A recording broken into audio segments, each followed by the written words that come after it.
Möödunud nädalavahetusel toimusid Väike-Maarjas Eesti esivõistlused naise kandmises. Sel korral juba 15. korda. Kavas oli võistkondlik naise kandmine, vaba stiil, naise kandmise sprint. Vaatamata vihmasele ilmale oli rahvast kohale tulnud lähedalt ja kaugelt. Kas selleks, et mees olla, on vaja kõigepealt mingisugune manomeeter, mis näitab?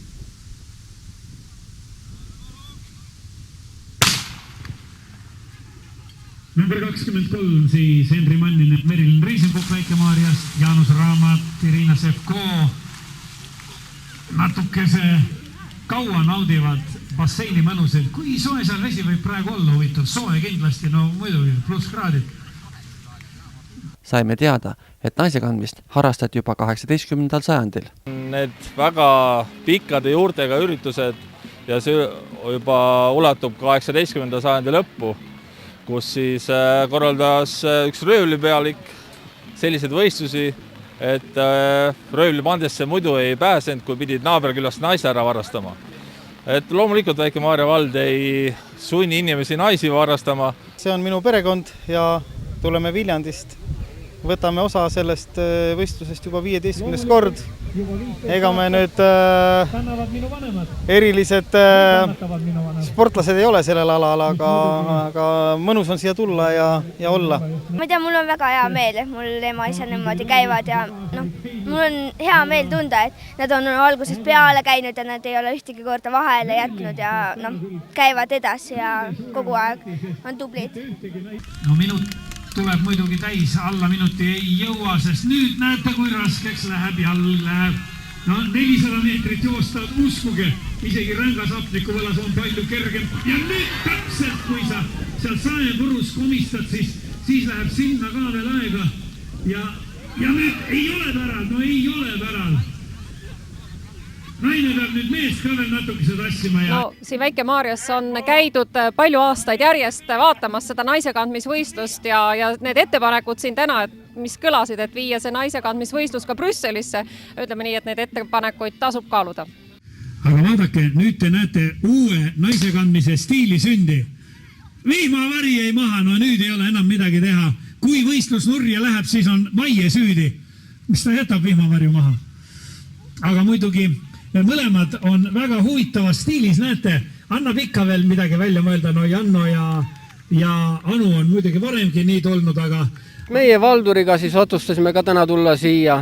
Panen ka Valduri proovile, et kaua ta selle aiamaal seda maasika põldu rohib ja õlut joob, et paneks talle need asjad selga ja tuleks prooviks, mis see mees üldse väärt on. Janno ja Anu tulevad kindlalt omas rütmis. Kuna oleme Maiega päris pikalt koos elanud juba ja siis muidugi oleks vaja väheke vürtsi koos ellu tuua, et siis Maia nagu vihjas mulle, et kaua sa mees mul siin kodus aiamaal rohid, et ole natuke mehelikum, et... Siia nad on tulnud igal aastal, siin nad on kohal ja vaata, et kõige rõõmsameelsemad võistlejad ka alati. Janno Sild, Anu Sild on päral. Naise kandmine minu jaoks on kui oma katsumus. Kuigi ma ei ole enam selline noor, kes hüppab vette täie rauaga, aga ei ole aastat vahele jätnud, kui ma ei ole naise kandmisest osa võtnud. Ja praegu on ka külade võistlus on muutunud ta juba rohkem rahvuslikuks ja võtavad osa need, kes ei tule siia võitma, vaid tulevad proovima. Ja nüüd siis finaalide finaal. Hüppega lähevad sisse mõlemad. Nüüd on küsimus, kes esimesena veest välja tuleb. Taisto Meetinen, Kristiina Haabanen on künka peal oma 5-6 meetri sõduga. Täpselt see tõusu vahe on Songajärvil veetud võistluses selles naisekandmise võistluse sünnipaigas tulnud ka maailmameistriks. No nii, näete, samm läheb madalaks, raskeks läheb, aga 2 takistust on vaja veel tulla ja siis need 2 paganama saepõru lõiku veel, kus komistada ei tohi. No, hästi liigub Taisto Meetinen nüüd. Kas Marek Tsahkna saab veidi lähemale? Taisto Meetinenil teine takistus ja nüüd on ainult need viimased 5-6 meetrit veel tulla ja selle paari võitjana päral ja nüüd ka siis Marek Tsahkna, Merilin Tsahkna. Teist korda Väike-Maarjas.